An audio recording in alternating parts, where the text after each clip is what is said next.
সুপ্রিয় দর্শক আসসালামু আলাইকুম। কেমন আছেন আপনারা? নিশ্চয়ই ভালো আছেন। আজকের ভিডিওতে আপনাদের সবাইকে স্বাগত জানাচ্ছি। আজকে আমি আপনাদের সাথে শেয়ার করব যে প্রতিদিনের কাজকর্মে আপনি এমন 3টি ভুল করছেন যার ফলে আপনার নর্মাল ডেলিভারি হবে না। তাহলে চলুন জেনে নেওয়া যাক সেগুলো কি কি। বাই দ্য ওয়ে, মূল ভিডিওতে যাওয়ার আগে একটা কথা বলি, আমি আমার চ্যানেলে pregnancy related, specially normal delivery related অনেক ইম্পর্টেন্ট তথ্য ভিডিও আকারে শেয়ার করে থাকি। এই তথ্যগুলো আমার পার্সোনাল এক্সপেরিয়েন্স ও আমার ডক্টরের সাজেশন থেকে নেওয়া।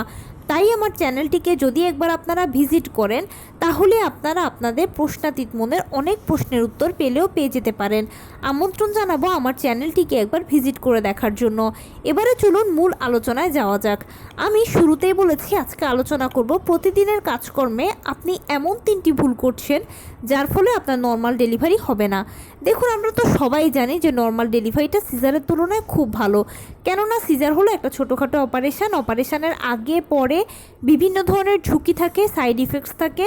এছাড়া সিজারিয়ান পেশেন্টকে সারা জীবনভর কিছু না কিছু নিষেধাজ্ঞা মানতে হয়, বিভিন্ন ধরনের রোগশোক বহন করতে হয়। কিন্তু নর্মাল ডেলিভারির পেশেন্ট এর সব কিছু থেকে সেফ ও সিকিওর। সেজন্য আমরা সবাই নর্মাল ডেলিভারিকে পছন্দ করি, নর্মালে বাচ্চা জন্ম দিতে চাই। গর্ভাবস্থা কিন্তু কোনো অসুখ নয়, এটা হলো প্রকৃতির নিয়ম। প্রকৃতির নিয়মেই প্রতিটি মেয়ে একসময় মা হয়। তো এই গর্ভাবস্থায় আপনি যখন প্রথম কনসিভ করেন তখন আপনার প্রথম থেকে একটা মনের আশা থাকে যে আমি নর্মালে বাচ্চা জন্ম দিতে চাই, যেহেতু নর্মাল ডেলিভারিটা ভালো। কিন্তু এমন কিছু ভুল কাজ আপনি করেন প্রতিদিনের কাজকর্মে, যেই ভুল কাজগুলো আপনাকে ছোট্ট ছোট্ট ভুল করতে করতে একসময় বড় পর্যায়ে নিয়ে যায়, এবং যার ফলে হয় কি আপনার নর্মাল ডেলিভারিটা হয় না। তার মধ্যে খুব কমন ও অন্যতম হচ্ছে, গর্ভাবস্থার প্রথম দিকে তো আমরা ক্যারি করতে পারি ঠিক আছে, কিন্তু আস্তে আস্তে যত বাড়তে থাকে সময়টা, তত পেট বড় হতে থাকে, নিজের শরীর ভারী ভারী হতে থাকে, হাঁটতে কষ্ট হয়, চলতে কষ্ট হয়, উঠতে বসতে ঘুমাতে, হাতে পায়ে পানি এসে যাওয়া ইত্যাদি বিভিন্ন ধরনের কষ্ট ব্যথাগুলো অনেক বেড়ে যায়, সময়ের সাথে সাথে অনেক বেড়ে যায়। তখন মায়েরা কি করেন যে একটু শুয়ে বসে থাকলে বুঝে আরাম ফিল হলো, এই জন্য তারা একটু শুয়ে থাকেন, বসে থাকেন। কিন্তু এটা হচ্ছে সবথেকে বড় ভুল কাজ। এই ভুল কাজটা যদি করেন তাহলে নর্মাল ডেলিভারি আশা করবেন না, প্লিজ। আপনার নর্মাল ডেলিভারি হবে না। কেন জানেন? কারণ হচ্ছে যখন মায়েরা বেশি শুয়ে বসে থাকে তখন বাচ্চারা কিন্তু ঘুরতে পারে না, আর বাচ্চারা কিন্তু ঘোরার মাধ্যমেই প্রতিনিয়ত তাদের পজিশন চেঞ্জ করে। এখন নর্মাল ডেলিভারির জন্য চাই হচ্ছে সেফালিক পজিশন, মানে তার মাথাটা থাকবে নিচের দিকে, পাটা থাকবে উপরের দিকে, ঘুরতে ঘুরতেই কিন্তু সে এই পজিশনে আসে। আপনি যদি বেশি শুয়ে বসে থাকেন তাহলে তো সে ঘুরতে পারলো না, তার পজিশন কি হলো, উল্টোই থেকে গেল। বেশিরভাগ সময় উল্টো পজিশন হয় অথবা আড়াআড়ি পজিশন হয়। উল্টো বা আড়াআড়ি পজিশন হলে তো নর্মাল ডেলিভারি হবে না, তাই আপনি নর্মাল ডেলিভারি আশা করবেন না। এরপরে আরেকটা ভুল কাজ হচ্ছে, আপনি যদি বেশি শুয়ে বসে থাকেন তাহলে যেটা হবে যে বাচ্চার অতিরিক্ত ওজন তৈরি হয়ে যাবে। আপনারা সবাই জানেন যে নর্মাল ডেলিভারির জন্য বাচ্চার ওজন 2.5 কেজি থেকে 3 কেজি, সর্বোচ্চ 3.5 কেজি হতে পারে, কিন্তু এর বেশি ওজনের বাচ্চা নর্মালে কিন্তু হয় না। এখন বেশি যদি শুয়ে বসে থাকেন তাহলে বাচ্চার শরীরে তো প্রতিনিয়তই পুষ্টি সাপ্লাই হচ্ছে। এখন বাচ্চার ওজন যদি বেশি বেড়ে যায় তাহলে যেটা হবে, এই বাচ্চাটা নর্মালে হবে না, সিজার করাতে হবে। এছাড়াও যদি বেশি শুয়ে বসে থাকেন আরেকটা যে বড় সমস্যা হবে, আপনার যখনই ডেলিভারিটা হয়ে যাবে এরপরে আপনি রিকভার করতে, মানে সুস্থ হতে অনেক সময় লেগে যাবে। সেই জন্য গর্ভাবস্থায় এই ভুল কাজটা প্লিজ ভুলেও করা যাবে না। এটা আমরা খুব গুরুত্ব দিই না, একদম ছোট্ট একটা ব্যাপার মনে করি, কিন্তু এই ছোট ব্যাপারটাই আমাদের জন্য মহা সমস্যা হয়ে দাঁড়ায়। সেজন্য গর্ভাবস্থায় একদম নিয়ম করে প্রথম থেকেই সকালবেলা ঘুম থেকে উঠে 30 মিনিট হাঁটাচলা করবেন বাইরে খোলা রোদে, এরপরে কিছুক্ষণ বাটারফ্লাই স্টাইলে বসে থাকবেন। দুপুরবেলাও যদি খাবারের পরে সম্ভব হয় 30 মিনিট হাঁটাচলা করবেন, কিছুক্ষণ বাটারফ্লাই স্টাইলে বসে থাকবেন।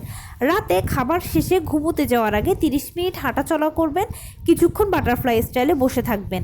সারাদিনে আপনি যা যেরকম কাজকর্ম করেন না কেন সব কিছুর মাঝে টুকটাক হালকা ফুলকো কায়িক শ্রম যেন থাকে সেদিকে আপনাকে খেয়াল রাখতে হবে, এবং তার পাশাপাশি লো কমেটটা ব্যবহার করবেন। আপনি যদি এই জিনিসটাকে মেনটেন করতে পারেন তাহলে আপনার যে সুবিধাটা হবে, সকালবেলা সকালবেলা যখন খোলা বাতাসে হাঁটাহাঁটি করলেন সেখান থেকে ফ্রেশ অক্সিজেন পেলেন, যেটা আপনারও বাচ্চার জন্য প্রয়োজন। এছাড়া বাহিরের সকালবেলা যে খোলা রোদটা আছে সেখান থেকে মিষ্টি রোদটা আপনাকে পর্যাপ্ত পরিমাণে ভিটামিন ডি দেবে, যেটা আপনারও বাচ্চার জন্য বেশি প্রয়োজন। হাঁটাহাঁটি করলে ব্যায়াম হলো নর্মাল ডেলিভারির জন্য যেটা অতি প্রয়োজন, সেই ব্যায়ামটা হয়ে গেল। এছাড়া আপনি যখন কিছুক্ষণ বাটারফ্লাই স্টাইলে বসে থাকবেন, আপনার রেস্টও করা হলো, প্লাস পেলভিসের একটা ভালো ব্যায়াম হলো। যে পথ দিয়ে বাচ্চা বের হবে সেটাই মূলত পেলভিস। তো যেহেতু পেলভিস সময় মতো সংকোচন প্রসারণ হতে হবে, তার জন্য আপনাকে এই পেলভিসের ব্যায়ামটা করতে হবে। যদি ভাগ্য ভালো হয় তাহলে অনেক সময় দেখবেন যে সাইড কাটাও লাগবে না, বিনা সাইড কাটায় আপনার বাচ্চা ডেলিভারি হয়ে যাবে। আর লো কমেটটা যদি ব্যবহার করেন তাহলে সেটা পেলভিসের আরও সবথেকে বড় ভালো ব্যায়াম। এতে কি হয়, সময় মতো পেলভিস সংকোচন প্রসারণ হয়, বাচ্চা দ্রুত বেরিয়ে যায়, ডেলিভারির সময় কম লাগে। আর ওই যে একই কথা, যদি ভাগ্য ভালো হয় তাহলে কিন্তু সাইড কাটার প্রয়োজন হবে না, বিনা সাইড কাটাতেই বাচ্চা বেরিয়ে চলে আসবে। এরপরে যেটা বলেছি যে এই এক্সারসাইজটা আপনি যদি করতে থাকেন, এই এক্সারসাইজের পরে দেখবেন যে আপনার শরীর সবসময় ঝরঝরে ফ্রেশ লাগছে আপনার কাছে। এর ফলে কি হবে যে গর্ভাবস্থায় যে ব্যথা কষ্ট এগুলো কিন্তু কম হবে।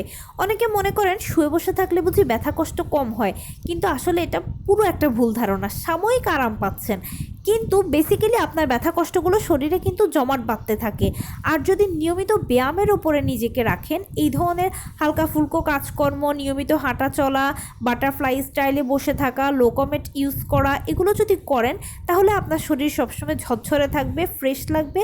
প্রেগনেন্সি পিরিয়ডে আপনার ব্যথা কষ্টগুলো কম লাগবে, আর বাচ্চাকে ক্যারি করতেও আপনার কাছে কোনো কষ্ট লাগবে না। ভালো খাবার দাবার খেতে পারবেন, কেননা এই ধরনের ব্যায়ামের মাধ্যমে হয় কি, শরীর যেহেতু ভালো থাকে, রিফ্রেশ থাকে, সেজন্য পেটে খিদেও আসবে, তখন নিয়মিত খেতে পারবেন। প্রেগন্যান্সিতে যেহেতু কিছুক্ষণ পরপরই খাবার খেতে হয়, এর ফলে কি হবে যে নিয়মিত হাঁটাচলা করলে, ব্যায়াম করলে আপনি পেটে খিদে তৈরি হবে, ভালোভাবে খেতে পারবেন, শরীরে পর্যাপ্ত পরিমাণে পুষ্টি সাপ্লাই হবে, সব দিক থেকে আপনি উপকৃত হবেন। আর ডেলিভারি হয়ে যাওয়ার পরে আবার আপনার যে সুস্থতা বা সুস্থ হতে যে সময় লাগাটা, সেটাও অল্প সময়ের ভিতরে হয়ে যাবেন। আর যারা বেশি শুয়ে বসে থাকেন তারা কিন্তু ডেলিভারি হয়ে যাওয়ার পরেও কিন্তু অনেক কষ্ট পান বা স্বাভাবিক জীবনে ফিরে আসতে কিন্তু অনেক সময় লাগে। আর যারা নিয়মিত এই ধরনের এক্সারসাইজের ওপর নিজেকে রাখেন, তাদের ডেলিভারির পরেও কিন্তু সুস্থ হতে খুব অল্প সময় লাগে এবং ইনশাল্লাহ নর্মাল ডেলিভারি হয়। আর যদি বেশি শুয়ে বসে থাকেন তাহলে কিন্তু প্লিজ নর্মালের আশা করবেন না, সিজারের জন্যই প্রস্তুতি নিতে হবে। তো এই ছিল আজকের ভিডিও। কেমন লাগলো বলুন? যদি ভালো লেগে থাকে ও হেল্পফুল হয়ে থাকে তাহলে প্লিজ লাইক, কমেন্ট, শেয়ার করতে একদম ভুলবেন না। আর সেই সাথে আমার চ্যানেলটিকে সাবস্ক্রাইব করার বিনীত অনুরোধ রইল। পাশে থাকা বেল আইকনটি ক্লিক করে দেবেন যেন আমি ভিডিও আপলোড করার সাথে সাথে আপনারা নোটিফিকেশান পেয়ে যান। এছাড়া যদি কোনো প্রশ্ন থাকে কমেন্টসে জানাবেন, আমি রিপ্লাই দেব।